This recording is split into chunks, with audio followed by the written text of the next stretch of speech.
વડોદરામાં શિસ્તને ભરેલી પાર્ટીએ ગુંડાને એક પદ આપ્યું. ભાજપે આતંક મચાવનાર આરોપી કલ્પેશ દલસાણિયાને હોદ્દો આપ્યો છે. ગુંડાગીરી કરનાર આરોપીને ભાજપે તાલુકા કિસાન મોરચાનો ઉપપ્રમુખ બનાવ્યો છે. તો કલ્પેશ દલસાણિયાએ લામણપુરા ગામમાં તોડફોડ કરી હતી. ગામમાં તોડફોડ કરીને લોકોને ધમકાવ્યા હતા અને ધમકાવતા પોલીસે તેની ધરપકડ પણ કરી હતી. તો ધરપકડના માત્ર 4 દિવસમાં આરોપીને ભાજપમાં હોદ્દો અપાયો. આરોપીને હોદ્દાનું ઇનામ અપાતા અનેક સવાલો પણ ઉઠ્યા. સત્તા પાર્ટીના હોદ્દા વગર આતંક મચાવનાર આરોપી હવે કેટલી ગુંડાગીરી કરશે, આ સવાલ પણ અહીંયા થઈ રહ્યો છે.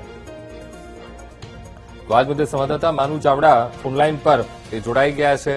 માનુ, વડોદરામાં એક તરફ શિસ્તને ભરેલી પાર્ટી એટલે ભાજપ અને એ પાર્ટીમાં ગુંડાને પદ આપી દીધું. માનુ, અંકુર, શિસ્તબદ્ધ પાર્ટી ભાજપમાં હવે ગુંડાઓને પણ સ્થાન આપવામાં આવી રહ્યું છે.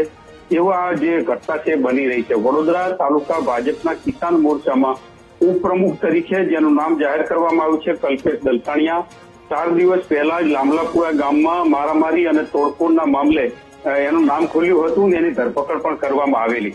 એ ધરપકડ બાદ માંડ હજુ તો જામીન ઉપર છૂટ્યો છે કેસમાં. ત્યાં જ એને ઉપપ્રમુખ તરીકે નિમણૂક કરવામાં આવી છે.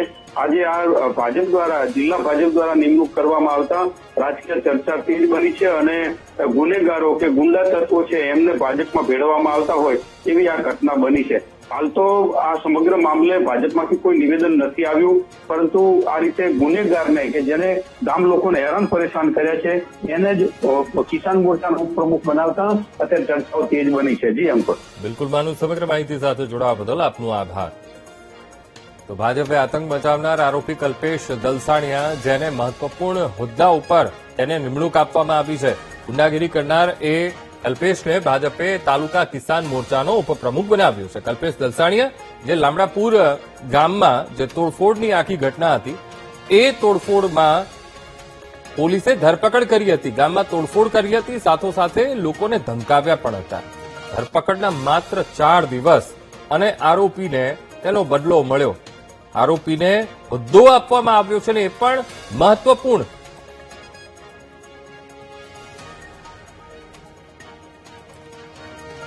તો નિશાંત રાવલ, ગુજરાત કોંગ્રેસ પ્રવક્તા, આપણી સાથે ફોનલાઈન પર જોડાઈ ગયા છે. હવે નિશાંતભાઈ, એક તરફ તો ભાજપ એવું કહેતું હોય છે કે ભાઈ અમારી પાર્ટી એ શિસ્તને વરેલી છે. હવે એ જ પાર્ટીમાં અત્યારે ગુંડાઓને સ્થાન, અને એ પણ વડોદરા સંસ્કારી નગરીમાં.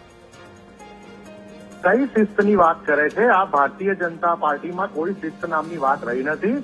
ભારતીય જનતા પાર્ટીમાં જે રીતે આ કલ્પેશભાઈને હોદ્દો આપી દીધો મહત્વપૂર્ણ, એ પણ ખેડૂતોની મેટરને લાગતો વળગતો હોદ્દો.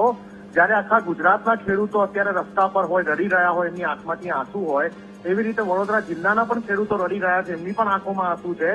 અને એવા સમયે આવી ગુંડા પ્રવૃત્તિ કરવાવાળા વ્યક્તિઓને ભારતીય જનતા પાર્ટી હોદ્દો આપે, એ કોઈ નવાઈની વાત નથી. અંકુરભાઈ, આની પહેલા પણ ભૂતકાળમાં રેપના કેસ સાથે સંકળાયેલા વ્યક્તિ જે કાયદેસર બેલ ઉપર છૂટીને આવે છે અને એનું ભારતીય જનતા પાર્ટીના ધારાસભ્યના કાર્યક્રમમાં જાહેર સ્ટેજના મંચ ઉપર સન્માન થતું હોય તો આ ભારતીય જનતા પાર્ટી પાસે કોઈ આશા વ્યક્ત ના થાય. આજે ગુજરાતમાં, વડોદરા શહેરમાં કોઈ પણ ગાંજાની પ્રવૃત્તિ, ડ્રગ્સની પ્રવૃત્તિ, દારૂની પ્રવૃત્તિ, ગુંડાગર્દીની પ્રવૃત્તિ, તોડફોડની પ્રવૃત્તિ, રેપની પ્રવૃત્તિ, તમે હંમેશા જોજો 90% વ્યક્તિઓ ભારતીય જનતા પાર્ટીના હોદ્દેદારો અથવા એમના નેતાઓ સાથે સંકળાયેલા પકડાશે. પછી એ રાયોટિંગ કરવાની વાત પણ આવતી હોય ત્યારે પણ ભારતીય જનતા પાર્ટીના ખેસ ધારકો તમને જોવા મળશે. આ સત્તાના નશામાં તાનાશાહી ભારતીય જનતા પાર્ટી જે છે એ મધર ઓફ ફાસિઝમ બની ગઈ છે. માત્ર ને માત્ર જનતાના રૂપિયે કાદરગંડા કરે છે. હરેક જગ્યા ઉપર ભ્રષ્ટાચાર અને આવા ગુંડા તત્વોને તમે બોહડો, તમે જે એમને ઇન્સ્પિરેશન આપી રહ્યા છો, આ ક્યારે પણ સાચી ના લેવાય. બિલકુલ બિલકુલ નિશાંતભાઈ, આપ અમારી સાથે જોડાયા, વાતચીત કરી, એ બદલ આપનો ખૂબ ખૂબ આભાર.